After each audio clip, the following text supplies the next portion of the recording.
విపరీతంగా జాతకాలు నమ్ముతా అవును అంటారు. అంటే ఒక లాజిక్ ఉంది, జాతకాలను నమ్ముతారు అంటే మాకు అవ్వే లేరు, అమ్మ నాన్న చనిపోయిన తర్వాత మా అన్నలే కదా, మా పెద్దన్న మా వదిన మమ్మల్ని అమ్మలా చూసుకుంటే, మా రెండో వదిన ఫాదర్లా, అంటే మా రెండో అన్న డబ్బులు పెట్టి ఇన్స్టిట్యూట్ చేయించి మా చెల్లె పెళ్లి చేసి, మా అవ్వయ్య చచ్చిపోతే మా ఇద్దరు అన్నలు మమ్మల్ని చూసుకొని వేరుపడకుండా మా చెల్లె పెళ్ళి, అంటే వాళ్ళ ప్రభావం నాకు ఎక్కువ ఉంటుంది. మా రెండో అన్నకు కొంచెం ఎందుకు నమ్మకమైందంటే పిల్లల విషయం కొంచెం రావడం, ఇట్లా ఏమైంది పూజలు చేపించడం, పూజలే జాతకాలు అంటే మరీ మూర్ఖులమేం కాదు, కొన్ని పూజలు చేయాలి. ఇప్పుడు నాకు పెళ్లి కాలేదని చెన్నై వెళ్ళినాం పూజలకు, పెళ్ళి అయింది. ఇప్పుడు చెన్నై వల్ల పూజ చేసిన వల్ల పెళ్ళి అయిందని కాదు నా ఉద్దేశం.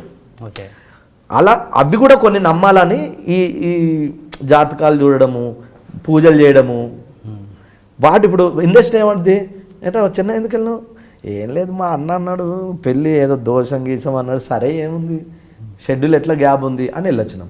వీటి వల్ల జాతకాల పిచ్చి అంటారు. జాతకాల పిచ్చేం కాదు, ఏమైందంటే ఒక స్టేజ్ వచ్చిన తర్వాత నమ్మాల్సి వస్తుంది.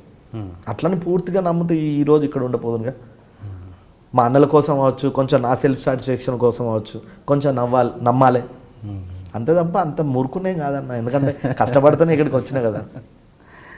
గచ్చిబౌలిలో ₹1,00,00,000 పెట్టి కట్టిన ఇల్లు వచ్చింది, కోటేం కాదు కానీ మొత్తం ఒక 70 లక్షలు అయింది, 65 లక్షలు అయింది మొత్తం. ఒక 1 year ఉన్నా, పెళ్లి చేసుకున్నా. ఆ టైంలో నేను చెప్పిన కదా, ఆ టైంలో గ్యాప్ రావడము, అమ్మ ఇది ఏందో కథకే ఉందంటే దానివల్ల ప్రభావం కాదు. పెళ్లి చేసుకున్నా, వాస్తవానికి నేను ఇల్లు కట్టుకునే పెళ్లి చేసుకున్నా. తర్వాత దూరం అయింది ఒకటి, ప్రతిసారి డబ్బింగ్ చెప్పాలన్నా షూటింగ్ చేయాలన్న దూరం ఒకటి. కామారెడ్డి నుంచి వచ్చింది మా ఆవిడ, కొంచెం ఆ రిచ్ ఏరియా ఇదంతా కొంచెం ఓకే మంచిగానే ఉన్నా, ఎక్కడో ఇప్పుడు ఎప్పుడన్నా ఊరు వెళ్ళాలన్నా కొంచెం నేను లేదు అసలు పని అవ్వట్లేదు. ఇది అమ్మ ఇదేదో అక్కడే బెటర్ కదా అని కిరాయి ఇచ్చేసా. ఓ 1 year అవుతుంది, ఓ సాఫ్ట్వేర్ ఫ్యామిలీకి ఇచ్చిన. మళ్ళీ నా పాత అపార్ట్మెంట్కి వచ్చిన, ఎందుకంటే నాకు తెలిసిన వాళ్ళు ఉంటారు, వాళ్ళతో ఏ డిస్టర్బెన్స్ ఉండదు, నన్ను బాగా ఇష్టపడతారు, గౌరవిస్తారు. అట్లా తీసుకొచ్చిన. దీనికి ఏమంటారంటే ఈడు జాతకం బాగాలేదని ఇల్లు వదిలేసిండు అంటారు. ఇల్లు జాతకం బాగుందని మరి అది అమ్ముకోవాలిగా, జాతకం లేకపోతే అమ్ముకోలే, ఎందుకు ఫస్ట్ ప్రాపర్టీ ఉంటుంది అని ఉంచిన, అంతే తప్ప ఏం లేదు. ఏదో చిన్న సైకాలజికల్ ఫీలింగు. ఇప్పుడు నేను మరీ నావేం లేవని గుడ్డిగా నమ్మిన అనుకో, మా అన్నలు ఎందుకురా చెప్తింటలేవు అంటారు. అన్నల మాట వినాలే, నాకు సెల్ఫ్ సాటిస్ఫాక్షన్, సర్లే ఏముంది దూరమైంది ఇక్కడికి వచ్చిన. ఇవన్నీ ఇప్పుడు కిషోర్ అన్నకు కానీ వీళ్ళందరికీ ఏముంటుందంటే ఏంట్రా నువ్వు కష్టపడితే పైకి వచ్చినావు అంటాడు. వాళ్ళ పాయింట్ ఆఫ్ వాళ్ళ లైఫ్ స్టైల్ వేరు, వాళ్ళ పాయింట్ ఆఫ్ వేరు. నా ప్రభావం మా అన్నల మీద ఉంటుంది, మా అన్న వదినల మీద నా ప్రభావం ఉంటుంది.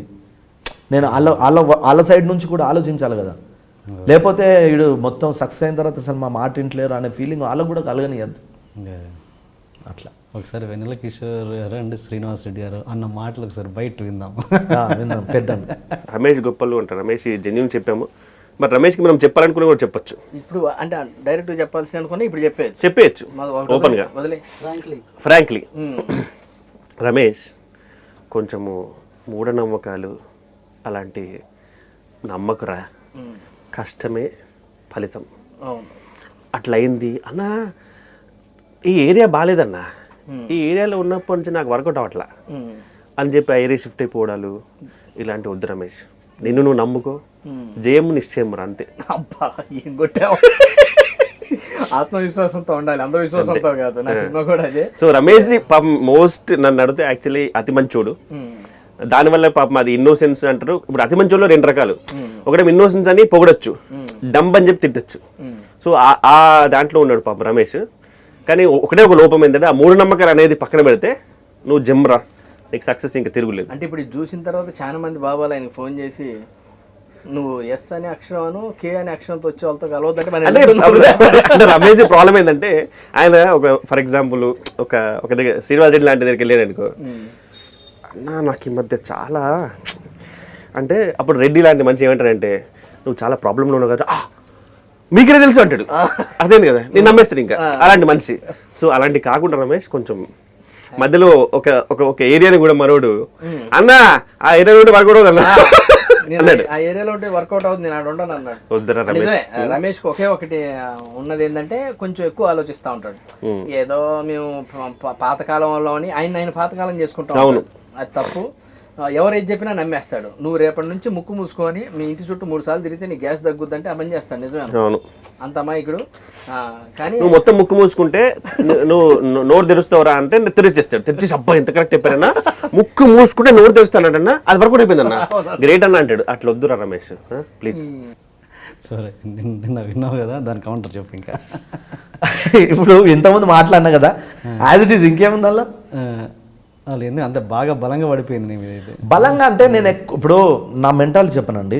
ఇప్పుడు మీరు అన్నారు గుర్తుందా రమేష్, నేను చాలామందిని చూసిన ఓ స్టేజ్ తర్వాత వాళ్ళ లైఫ్ స్టైల్ చెప్పరు, యాటిట్యూడ్ చూపిస్తారు, ఇవన్నీ కొన్ని ఉంటాయి. అవి నాలో లేవు. నేను వస్తా అన్న ఏం సంగతి ఎక్కడ ఉంటాను అంటే, అన్న గచ్చిబౌలి ఇల్లు కొన్న అన్న, ఎందుకో నాకు నచ్చలే వదిలేసిన. ఇవి ఇప్పుడు జనరల్గా ఏంటి, నా పర్సనల్ విషయాలన్నీ, పర్సనల్ అంటే పర్టికులర్గా ఏముండవు, ఇవి చెప్పడం వల్ల, నేను చెప్పడం వల్ల నీకు తెలిసింది. నేను చెప్పకపోతే తెలిసినా, నాది మాట్లాడే గుణం, చెప్పే గుణం, అందరికి షేర్ చేసుకునే గుణం.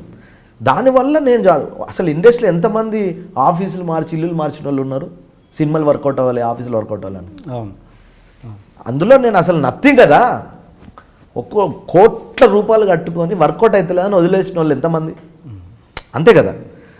నేను మొత్తానికే ఇల్లే అమ్ముకోలే, కాకపోతే ఏంటంటే సర్లే మా అన్నల్ని వదినల్ని అమ్మాలే ఉంటాయి కదా, అందుకని అంతే తప్ప ఇంకేం లేదు. కొన్ని విషయాల్లో నువ్వు చాలా మూర్ఖంగా ఉంటావు రమేష్. ఏంటి పెళ్లి విషయంలో, పెళ్ళి ఎట్లా నాకు ఎలాంటి అమ్మాయినా పర్లేదు, నాకు 30 లక్షల కట్నం కావాలి, నిజమే కదా, జెన్యున్గా చెప్పాలి. అయితే జెన్యున్గా చెప్తా, చిచి అన్న తాగుబోతు రమేష్ అని ఎందుకంట. అయితే నేను చెప్పిన కదన్న, నా లైఫ్లో అమ్మ నాన్న చనిపోయారు, అన్నదమ్ముల మీద బతికి వాళ్ళని చూసుకొని నా లైఫ్లో వచ్చే అత్తగారు, నేను ఈ స్టేజ్కి వచ్చిన కొంచెం మాకు ఎట్లా ఇల్లు ఉన్న ఇల్లు కూడా అమ్ముకున్నాం మా చెల్లెపల్లి తర్వాత. మా 2 అన్నలు గవర్నమెంట్ జాబ్ చేస్తారు, 3వాడు కొంచెం మామూలు పని చేస్తాడు, ఆడు కొంచెం అమాయకుడు, మేము చూసుకోవాలి. ఈ పేరు వచ్చిన తర్వాత దీన్ని నేను కాపాడుకోవాలంటే అట్లీస్ట్ నాకు సపోర్ట్ చేసే అత్తగారు, లేకపోతే డబ్బున్న అత్తగారు కావాలనుకోవడం మూర్ఖత్వం కదా. అట్లా ఎవరు మా అన్నలు ఎవరు సంబంధం చూసినా అన్న 25 లక్షలు ఉంటే చెప్పండి అంటూ ఉండేటోడిని.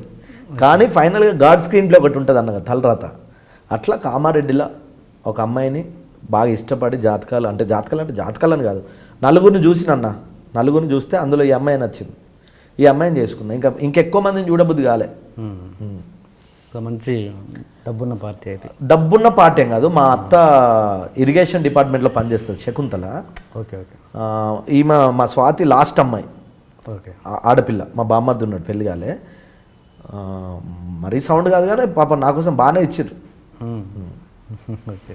Please subscribe to Please subscribe for more videos.